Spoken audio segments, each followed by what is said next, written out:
Prvý júlový víkend v areáli Rozhalka v Pezinku patril Bratislavskej vysokej škole práva a drezúre.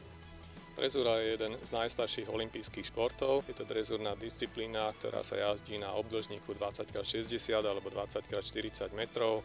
Rovná plocha, kde sú predpísané písmená a cviky, ktoré sa medzi nimi jazdia. Hodnotí sa kvalita koní v prvom rade a potom ich jazditeľnosť, súlad medzi jazdcom a koňom, predvedenie jednotlivých cvikov. Príprava koňa na drezúrne jazdenie trvá viac rokov, záleží to od úrovne, od stupňa výcviku. Kone s drezúrou začínajú v podstate okolo 3. 4. roku ľahúčkou prípravou.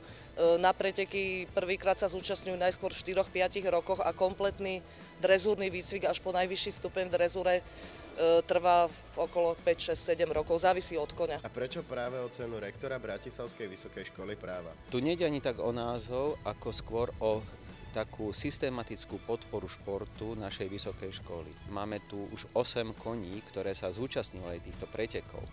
Sme sa museli rozhodnúť pre jeden z tých troch, to znamená parkour, dostihy a drezúra. Zatiaľ uvažujeme iba o tejto drezúre, ktorá je navyše na Slovensku najmenej rozvinutá, ale vo svete je mimoriadne populárna, uznávaná ako taký klasický kráľovský šport.